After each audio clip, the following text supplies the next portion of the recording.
Jacques Aristide avec vous. Voilà, je suis en direct de Times Square, en plein cœur de la ville de New York, ici près de devant ce bureau de vote qui se trouve sur la 8e avenue et la 43e rue. Alors vous voyez, il y a un petit mouvement depuis ce matin. Nous sommes ici avec mes collègues. Il y a un petit mouvement, c'est assez lent.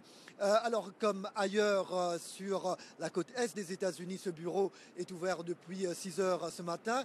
Mais contrairement à ce qu'on peut voir dans d'autres endroits, dans d'autres États des États-Unis, il n'y a pas de grand mouvement. En tout cas, je n'ai pas vu de file d'attente devant ce bureau de vote. Mais même à un rythme lent, les gens viennent accomplir leur devoir civique. Et tout à l'heure, j'ai eu l'occasion de parler à quelques-uns de ces électeurs qui avaient déjà voté. Alors, pour certains, c'était important pour eux de venir accomplir ce devoir, d'avoir recours à ce droit démocratique, parce que, ils disent qu'il faut donner un sens de direction à leur pays sur les prochaines 4 années.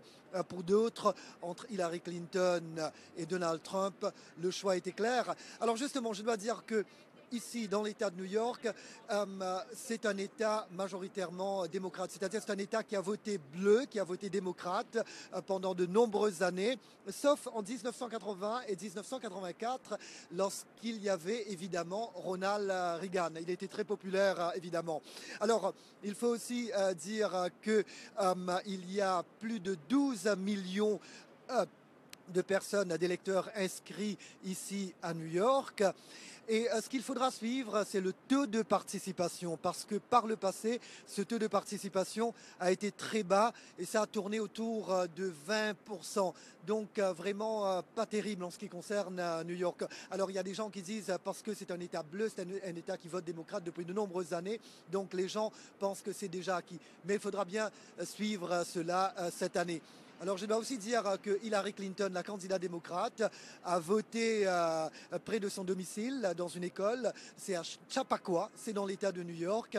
Donald Trump, lui aussi, vote dans l'État de New York parce qu'évidemment, il réside ici. Et c'est d'ailleurs ici même qu'ils vont être dans leur quartier général respectif pour suivre les résultats tombés ce soir. Voilà, c'était Jacques Aristide à Times Square, New York. Et à plus tard, évidemment, pour un autre update. À très bientôt.